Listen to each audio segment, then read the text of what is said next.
Madame, Monsieur, bonjour, merci de nous rejoindre. À la une de l'actualité, le président de la République, Majid Tebboune, a adressé hier mercredi un message à l'occasion de la célébration de la Journée du Savoir, ce 16 avril, en glorifiant les hauts faits du pionnier de la Renaissance scientifique glorieuse et culturelle, le réformateur et le fondateur de l'association des ulémas musulmans algériens, l'érudit Cheikh Abdelhamid Ben Badis.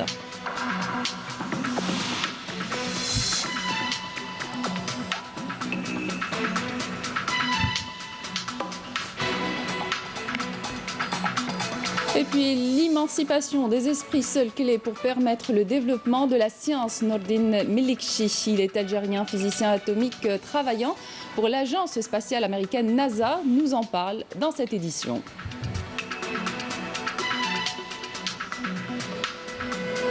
Et puis les services de contrôle du commerce, en coordination avec les différents corps de sécurité, traquent les spéculateurs pour venir à bout de ce genre de pratiques illégales en cette crise sanitaire que traverse le pays. Bienvenue à tous. Je vous le disais en titre, le président de la République, Majid Tebboune, a adressé hier un message à l'occasion de la célébration de la Journée du Savoir, ce 16 avril, en glorifiant des ulémas et maîtres des enseignants et en célébration des hauts faits du pionnier de la Renaissance scientifique, religieuse et culturelle, le réformateur et le fondateur de l'association des ulémas musulmans algériens, l'érudit Cheikh Abdelhamid Ben Badis, qu'Allah le comble de sa sainte miséricorde en ce 80e anniversaire de la disparition.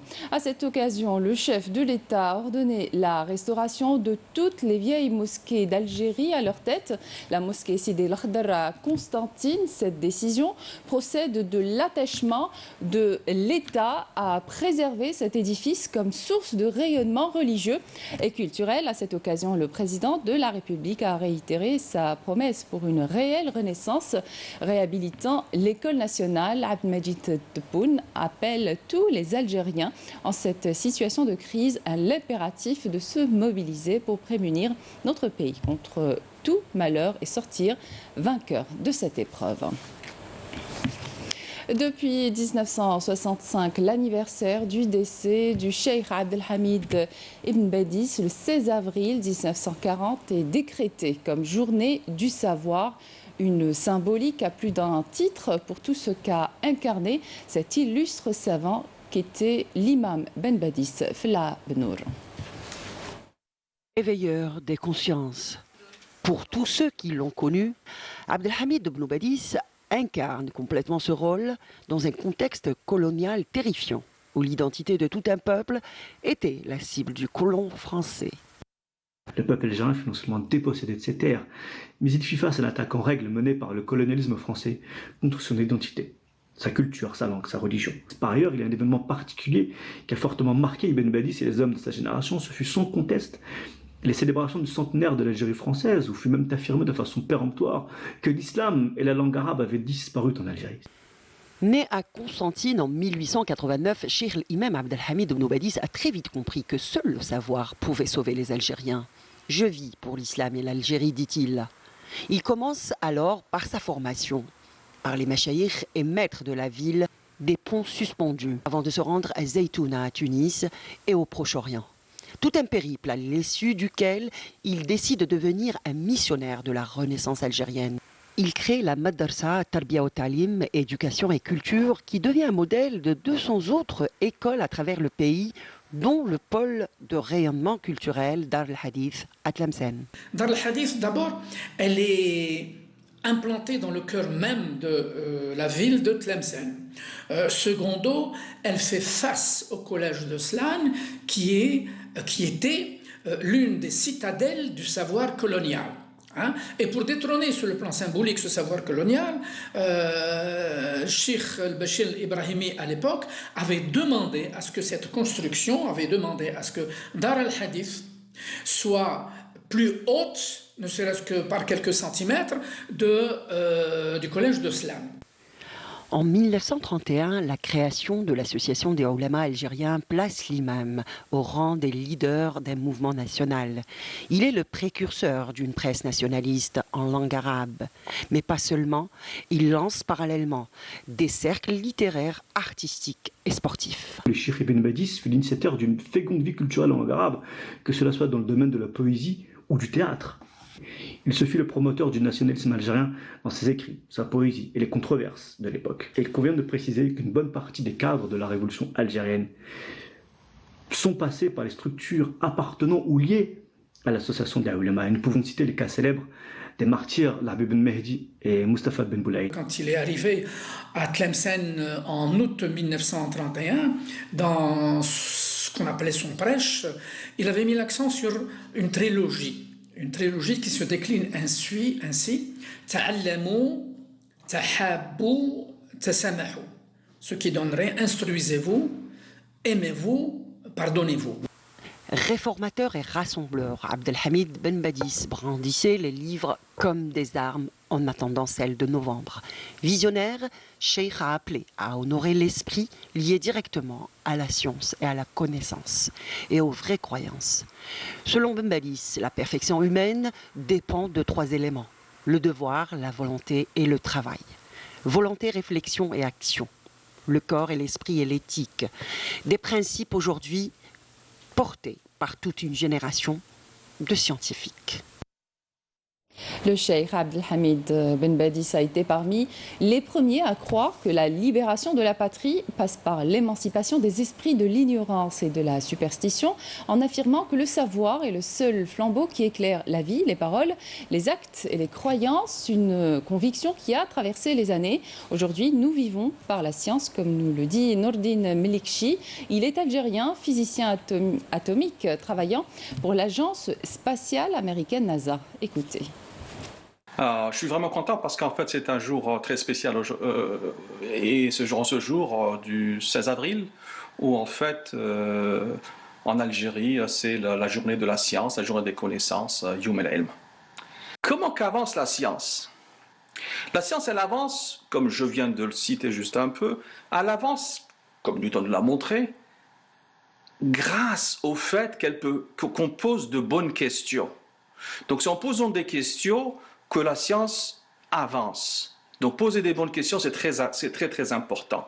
Il n'y a pas que ça, évidemment.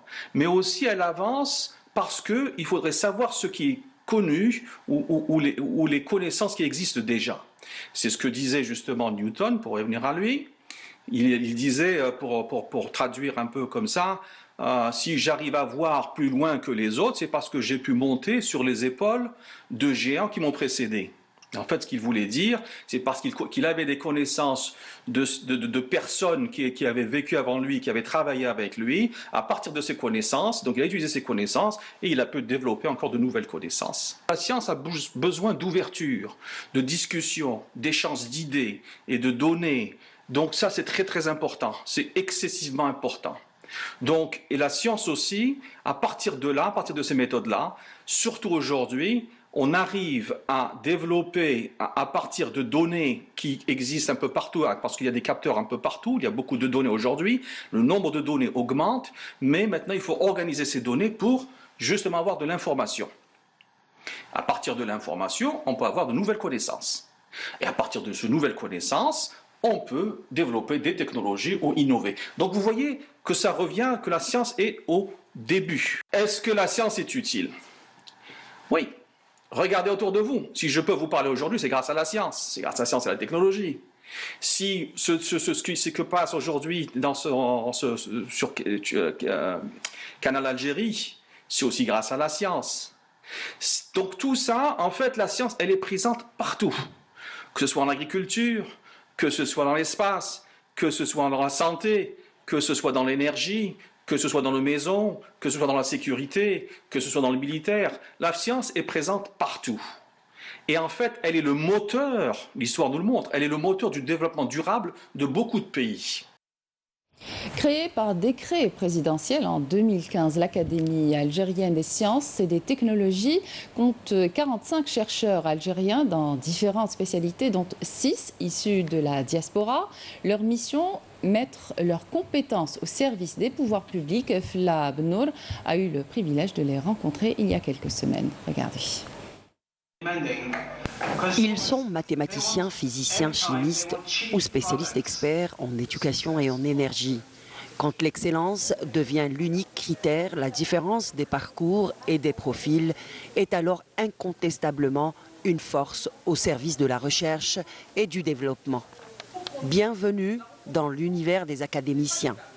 Installée par décret présidentiel en décembre 2015, la première académie algérienne des sciences et des technologies compte 45 chercheurs algériens d'ici et d'ailleurs, dont 11 femmes. Ces membres ont été sélectionnés par un jury international composé de membres d'académies étrangères de renom. Cette sélection a été validée par décret présidentiel. Notre académie devrait en fait contenir 200 membres. Mais on devrait étoffer donc les membres fondateurs à raison de 25 membres par an. L'Académie des sciences et des technologies est un organisme indépendant et qui doit être une réflexion non partisane, une réflexion libre sur les grands problèmes de société afin de proposer des idées, des solutions, étant bien entendu que l'Académie n'est pas décisionnelle. Elle fait des rapports qui peuvent servir de base de travail. On n'a plus le droit dans ce pays-là aux expérimentations hasardeuses. Maintenant, la science peut donc analyser toutes les données, tous les paramètres, et ce qu'on peut faire ici est peut-être fait ailleurs, et il est dans la tête de ces personnes-là, de ces groupes-là, qui travaillent tout le temps et qui sont actifs. Réparties sur 2 divisions, l'une des sciences, l'autre des technologies, elles sont composées chacune de 7 sections. Cela dit, des groupes de travail sont constitués. Leur mission, définir les priorités et proposer des solutions. L'urgence, pour nous, c'est de réfléchir à des grands problèmes qui sont les problèmes d'énergie, les problèmes de l'eau, les problèmes du développement, de la désertification, de l'éducation et de la santé, bien sûr. L'État algérien récemment a mis en place donc, le Haut Commissariat de l'énergie. L'idéal pour nous, c'est d'avoir cette jonction d'éclairer la présidence, en tant qu'institution rattachée à M. le Président de la République, d'éclairer l'État algérien par rapport aux grandes orientations en termes d'énergie. Le deuxième point, c'est surtout en termes de formation, donc l'interaction avec le monde de l'enseignement supérieur, quelles sont les formations urgentes qu'il faut mettre en place. Le troisième, c'est la partie industrialisation. Accompagner le secteur de l'énergie, c'est avoir une intégration nationale, surtout avec les directives de l'État algérien et les recommandations du président de la République. L'accompagnement est donc un axe principal qui doit impérativement, selon les académiciens, concerner l'université et la jeunesse. C'est l'Algérie de demain et donc ils sont pleins d'énergie et ils sont pleins de créativité. On a plus d'1,5 million d'étudiants dans nos universités qui réussissent très bien ici et ailleurs, mais qu'on n'accompagne pas. L'Académie peut avoir ce rôle moteur, ce rôle accompagnateur, ce rôle de conseil. Un rôle qui sera certainement beaucoup plus efficace après la mise en fonction totale de cet organisme prometteur et prestigieux. Au nom du président de la République, chef suprême des forces armées, ministre de la Défense nationale et conformément au décret présidentiel du 15 avril, le général-major Saïd Chengriha, chef d'état-major de l'armée nationale populaire par intérim, a procédé ce matin à l'installation officielle du général-major Bouzid Mohamed dans les fonctions de directeur général de la documentation et de la sécurité extérieure en remplacement du colonel Rmili Kamaleddine. À cette occasion, le général-major a tenu à demander au cadre de cette direction, toutes catégories confondues, de soutenir et d'assister leur nouveau chef à travers leur engagement à tous les niveaux et dans la limite de leurs prérogatives en s'acquittant des missions qui leur sont dévolues avec la rigueur et l'assiduité requises de manière à assurer la protection des intérêts suprêmes de l'Algérie. En cette crise sanitaire difficile que traverse le pays, les services de contrôle du commerce, en coordination avec les différents corps de sécurité, ont intensifié leur travail. Ils traquent les spéculateurs pour venir à bout de ce genre de pratiques illégales. D'importantes quantités de produits alimentaires ont été saisis. Karim Haïfa. En cette conjoncture sanitaire difficile que traverse le pays, certains commerçants véreux ont mis à profit cette aubaine afin d'augmenter les prix des produits de large consommation, et ce en dépit de toutes les mises en garde adressées par les pouvoirs publics. Un état de fait qui a amené les services de contrôle du commerce en coordination avec les différents corps de sécurité à traquer les spéculateurs pour venir à bout de ce genre de pratiques illégales. Dernièrement, on a assisté à l'apparition d'une pratique douteuse, à savoir la spéculation sur les produits alimentaires. Une pratique que la justice condamne et contre laquelle lutte grâce à un arsenal juridique dont nous disposons. Maintenant, et tout le monde le sait, la mission première de la justice, c'est la protection des biens et des personnes et de la sûreté du public. Donc à partir de là, toute infraction ou acte délictueux touchant à la sécurité des biens et des personnes, notamment en cette conjoncture difficile que traverse le pays, trouvera en face de lui la justice pour le contrer. Grâce aux contrôles qui interviennent dans le cadre de la lutte contre la spéculation, d'importantes quantités de produits alimentaires ont été saisies chez des individus qui exploitent la conjoncture actuelle marquée par la propagation de l'épidémie de Covid-19 pour s'adonner à ces pratiques qualifiées de criminelles par la justice algérienne. Les instructions du parquet sont claires. Elles appellent à l'application stricte de la loi avec la saisie de ces marchandises et la présentation des prévenus devant le procureur de la République territorialement compétent avec leur comparution immédiate devant le juge. Grâce aux services de sécurité, plusieurs réseaux ont été démantelés ces derniers jours et des quantités de produits alimentaires et sanitaires ont été saisies dans différentes régions du pays, ce qui laisse supposer que les autorités sont déterminées à lutter sans merci contre la spéculation et le commerce illicite. La situation épidémiologique en Algérie, à présent 90 nouveaux cas confirmés de coronavirus Covid-19 ont été enregistrés en Algérie, portant ainsi le nombre de cas confirmés à 2160. Le nombre des personnes guéries a atteint, lui, 708. 10 nouveaux décès ont été enregistrés. C'est le dernier bilan rapporté hier par le porte-parole du comité de suivi de la pandémie, Jamel Fourar. Écoutez sa déclaration. En Algérie, à ce jour, 2160 cas confirmés ont été notifiés au cours, dans 90 nouveaux cas durant les 24 dernières heures. 336 décès ont été notifiés, dont 10 au niveau, au cours des 72 dernières heures. Concernant les 2660 cas confirmés, il est à noter qu'ils sont répartis à travers 47 wilayas et que 26 wilayas n'ont pas notifié de cas à ce jour et 15 wilayas ont enregistré entre 1 et 3 cas. Alger et Blida totalisent près de 56% de l'ensemble des cas au niveau national. La moyenne d'âge des cas est de 53 ans et les personnes âgées de 60 ans et plus représentent près de 42% de l'ensemble des cas. Le nombre de cas cumulés de décès qui est de 336 est réparti à travers 38 wilayas. Il y a lieu de noter que 10 nouveaux cas de décès ont été enregistrés au niveau de 6 wilayas, 4 décès à Alger, 2 à Blida, 1 décès à Oran, Djidjel, Constantine et Sidi Bel Abbas, sachant que la moyenne d'âge des décès est de 64 ans. Néanmoins, 74% des décès sont âgés de 60 ans et plus. Le nombre total de patients guéris et qui ont quitté les établissements hospitaliers est de 708.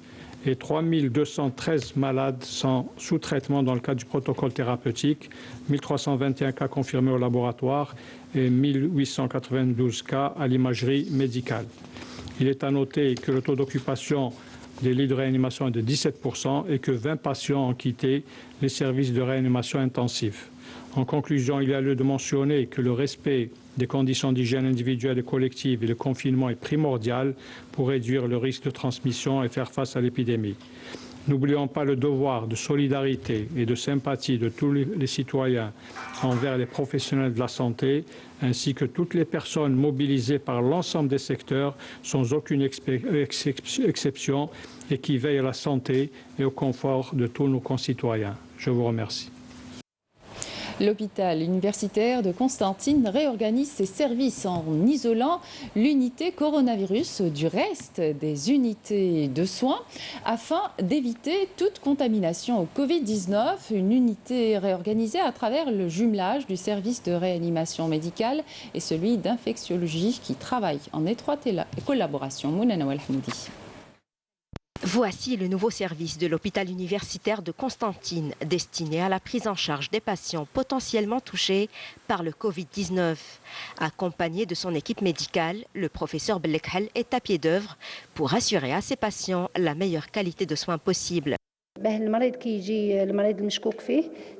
Nous avons fait en sorte que le nouveau service soit près de la salle de consultation afin que le malade infecté par le coronavirus soit aussitôt hospitalisé et ce afin d'éviter que ce malade ne contamine les autres patients ou le personnel hospitalier. Le personnel soignant. Isolée des autres services, cette unité permet d'éviter le risque de contamination et de dispenser des soins intensifs aux malades atteints du Covid-19. Nous avons établi un jumelage entre les services de réanimation médicale et celui d'infectiologie et qui sont complètement isolés du reste des unités de soins, notamment de la pédiatrie, car comme vous savez, les enfants sont très fragiles et n'ont pas assez d'immunité. Ainsi, le personnel médical des deux services travaille en étroite collaboration en vue de mieux s'occuper de ces patients, d'autant que tous les moyens sont assurés dans ce service. Aménagé en une durée de moins de 10 jours, ce service permettra de faire face à un éventuel afflux de patients. Pour l'heure, le personnel se veut rassurant. L'épidémie est toujours bien contenue au niveau de cet établissement.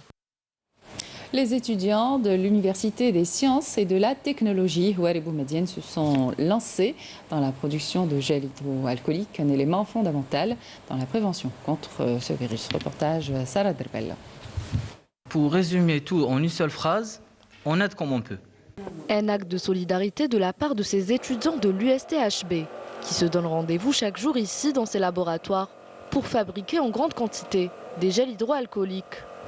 Nous sommes un groupe d'étudiants qui avons trouvé, disons, le moyen de fabriquer ce qu'on peut fabriquer, ce qui est le gel, et on s'est lancé dans l'idée.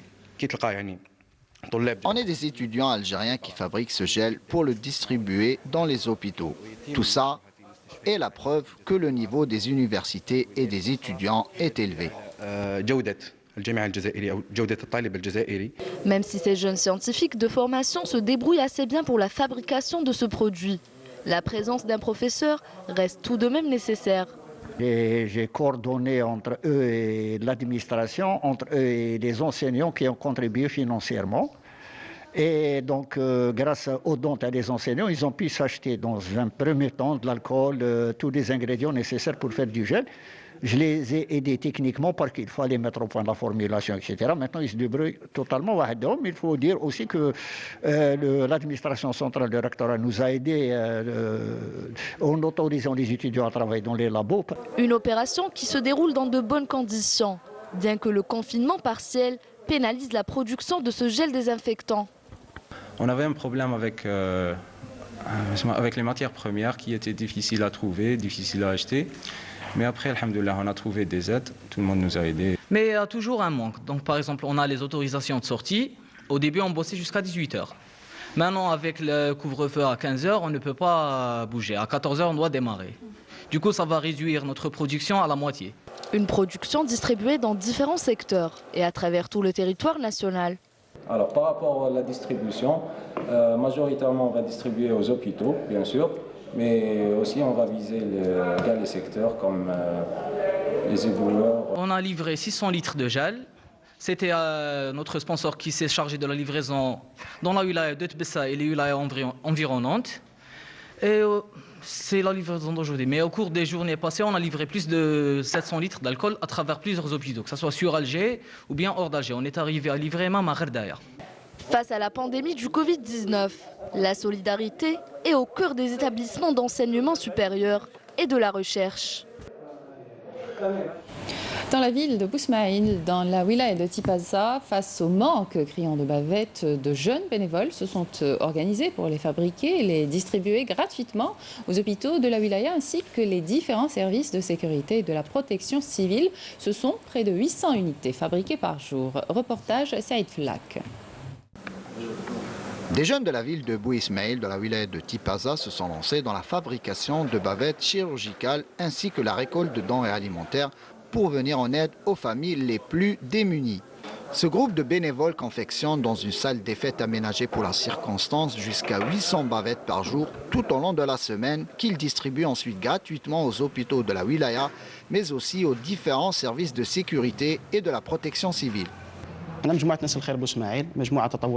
Nous sommes un groupe de bénévoles de la ville de Bousmaïl. Cela fait 8 ans que nous activons dans le travail caritatif et de solidarité dans toute la wilaya de Tipaza.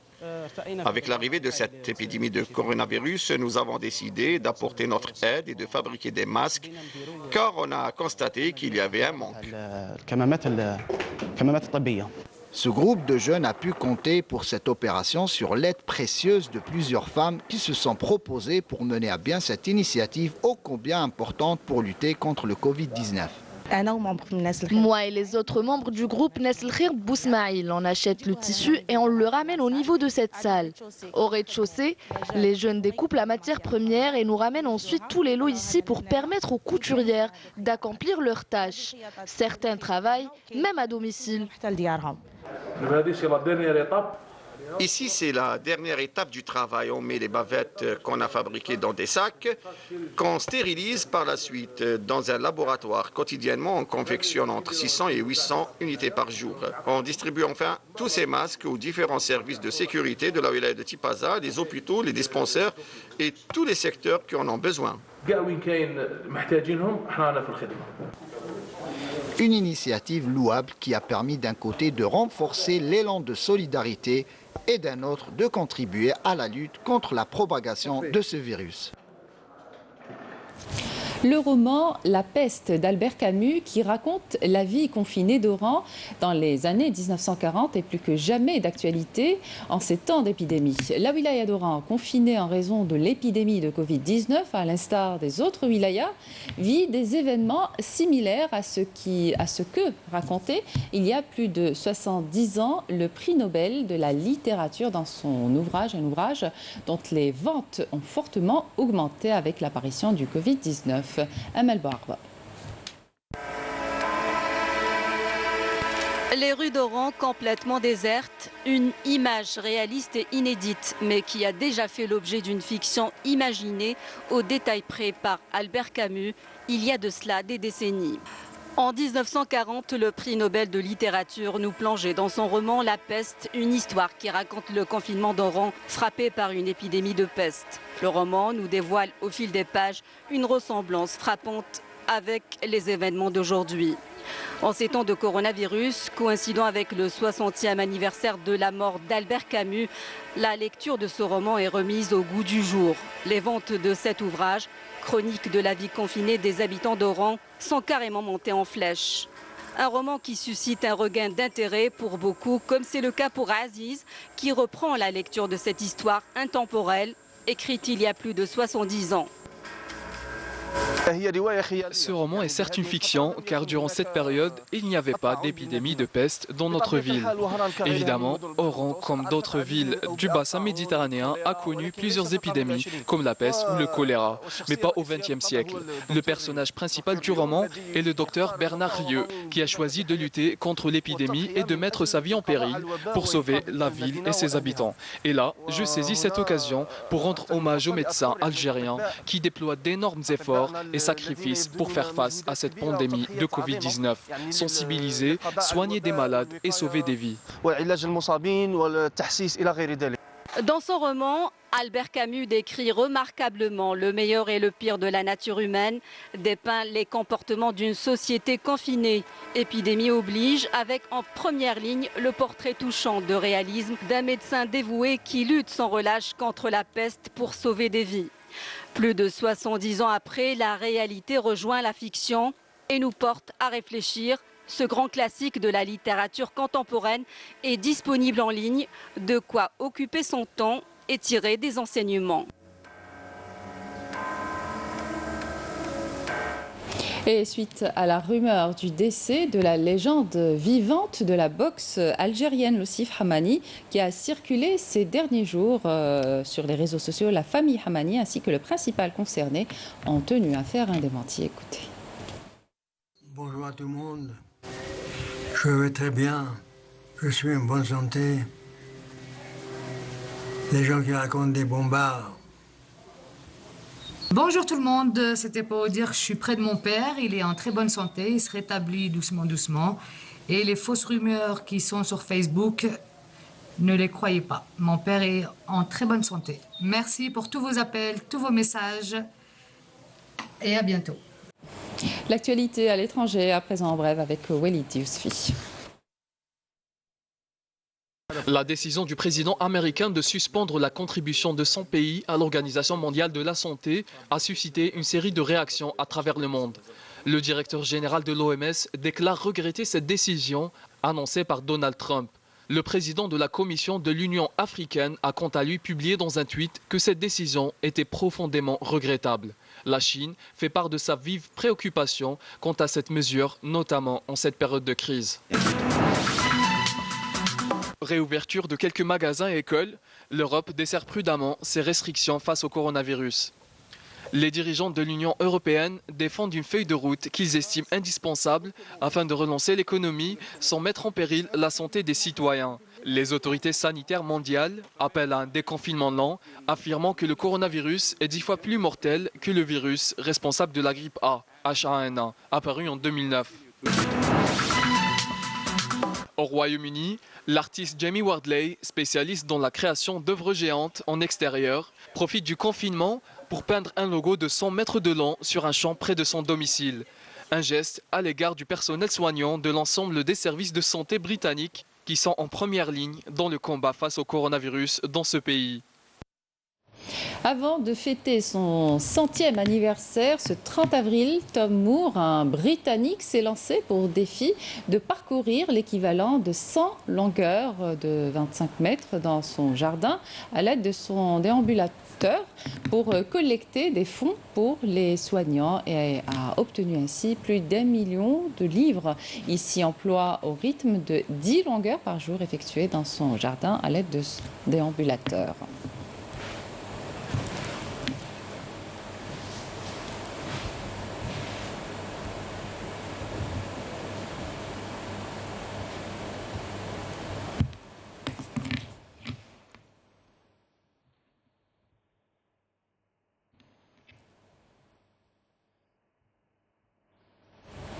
Voilà qui termine cette édition. Merci de votre attention. L'information continue sur les liens qui s'affichent sur votre petit écran. Excellente suite de programmes sur Canal Chérie.